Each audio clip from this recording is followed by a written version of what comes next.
ایک دفعہ کا ذکر ہے کہ کسی ملک پر ایک بادشاہ حکومت کرتا تھا۔ وہ ہر کام انتہائی تیزی میں کرنے کا عادی تھا اور چاہتا تھا کہ اس کی ہر خواہش کو بلا چون چرا فی الفور پورا کیا جائے۔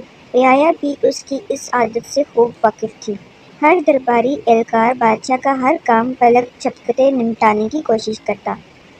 بادشاہ نے ایک اصول بنا رکھا تھا کہ پورے ملک میں کوئی گنجا نہیں ہوگا، اور اگر کوئی ہو بھی جاتا تو اس کو گدھے پر بٹھا کر اور منہ کالا کر کے شہر شہر گھمایا جاتا۔ بادشاہ کے اس اصول سے سب لوگ بہت پریشان تھے، لیکن بادشاہ کے جاؤ جلال کے سامنے کسی کی مجال نہ تھی کہ کوئی کچھ دخل دے سکے۔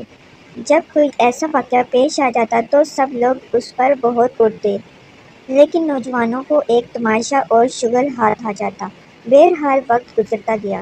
ایک دن کچھ یوں ہوا کہ بادشاہ نے سیر کے لیے دوسرے ملک جانے کا ارادہ کیا۔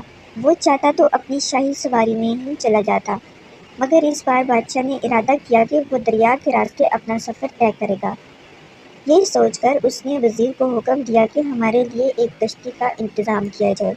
وزیر نے حکم کی تعمیل کی اور بادشاہ بڑی شان سے کشتی میں سوار ہوا۔ بادشاہ کا ایک نوجوان بیٹا بھی تھا جو کہ بہت قائل اور نالائق تھا۔ ابھی کشتی چلنے ہی والی تھی کہ بادشاہ کا بیٹا بھی آ گیا اور کہنے لگا، ابا جان، میں بھی آپ کے ساتھ سیر کے لیے جاؤں گا۔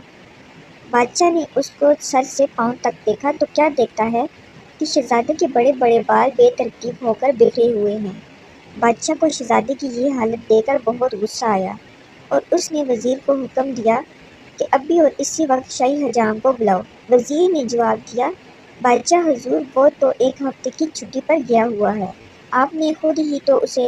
بادشاہ وزیر کی بات کاٹ کر غصے سے بولا، اوفو، اس ملک میں اور بھی حجام ہوں گے، ان میں سے کسی ایک کو بلا لاؤ۔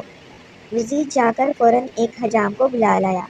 بادشاہ نے حجام کو جلدی سے کشتی میں سوار کیا اور کشتی باندھ کر چلنے کا حکم دیا۔ حجام اپنے کام کا بڑا ماہر تھا اور بادشاہ سلامت کی جلد بازی کی عادت سے بھی اچھی طرح واقف تھا۔ بادشاہ نے حجام سے کہا، بال کچھ اس طرح کاٹنا جو بھی دیکھے واہ واہ کر اٹھے جیسے۔ ابھی بادشاہ نے اپنی بات پوری بھی نہ کی تھی کہ حجام اٹھا اور جھٹ سے بادشاہ کے سارے بال صاف کر کے اسے گنجا کر دیا۔ بادشاہ کو بہت غصہ آیا۔ ابھی وہ حجام کو مارنے کے لیے آگے بڑھا ہی تھا کہ اس کے وزیر، غلام اور ساتھ ہی اس کا بیٹا بھی ہنسنے لگے۔ چپ! بادشاہ چیخا تو سب چپ ہو گئے، مگر اس کا بیٹا چپ نہ ہوا اور مسلسل ہنستا رہا۔ بادشاہ نے جب یہ دیکھا تو حجام سے بولا، اس کو بھی گنجا کر دو۔ حجام نے فوراً شہزادے کو بھی گنجا کر دیا۔ یہ دیکھ کر بادشاہ زور زور سے ہنسنے لگا اور اس کے ساتھ وزیر، غلام اور حجام بھی خوب ہنسے۔ شہزادے نے جب یہ دیکھا کہ سب ہنس رہے ہیں تو وہ بھی کہکے لگا کر ہنسنے لگا اور یوں ہنستے ہنساتے ان کی منزل بھی قریب آ گئی۔ سفر ختم ہوا اور وہ اس ملک میں پہنچ گئے جہاں کی سیر انہیں کرنی تھی۔ بادشاہ نے دوسرے ملک کے بادشاہ کو اپنی آمد کی خبر پہلے ہی دے دی تھی، اس لیے میزبان بادشاہ استقبال کے لیے اپنے ملک کے سمندری ساحل پر پہلے ہی ان کا انتظار کر رہے تھے۔ جیسے ہی کشتی رکی، اس میں سے بادشاہ اترا۔ میزبان بادشاہ اس کو دیکھ کر ہنسنے لگا اور پھر جب شہزادہ اترا تو بادشاہ کو اور زیادہ ہنسی آ گئی۔ میزبان بادشاہ اور اس کے ساتھی بھی ہنس ہنس کر بے حال ہو گئے۔ بادشاہ چپ چاپ کھڑا شرمندہ ہو رہا تھا، جبکہ شہزادے نے میزبان بادشاہ کو اتنی بری طرح ہنستے دیکھا تو خود بھی ہنسنا شروع کر دیا۔ تب بادشاہ کو بہت غصہ آیا اور اس نے حجام کو حکم دیا کہ اس بادشاہ کو بھی گنجا کر دو۔ اس غیر متوقع صورتحال پر وہاں تکرار نے لڑائی کی صورتحال اختیار کر لی۔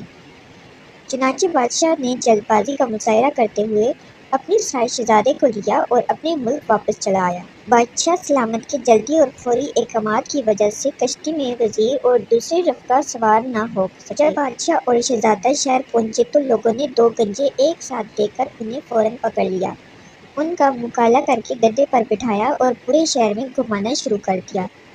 بادشاہ نے بہت کہا کہ رک جاؤ، میں تمہارا بادشاہ ہوں، لیکن کسی نے ان کی ایک نہ سنی اور لوگ انہیں پاگل سمجھنے لگے۔ ایک آدمی بولا، بھائیو سنو، یہ تو گنجا ہونے کے ساتھ ساتھ پاگل بھی ہے، ہمارا بادشاہ تو 3 دن کے لیے سیر کو گیا ہوا ہے۔ بادشاہ اور کچھ کہنا چاہتا تھا مگر اس کی آواز شور میں دب کر رہ گئی۔ اسے بےحد غصہ آ رہا تھا مگر کیا کرتا، وہ اندر ہی اندر سوچ رہا تھا کہ آخر اس نے یہ اصول بنایا ہی کیوں تھا۔ اب اس کو اپنی غلطی کا خوب احساس ہو رہا تھا کہ نہ وہ جلد بازی سے کام لیتا اور نہ آج اس کا یہ حال ہوتا۔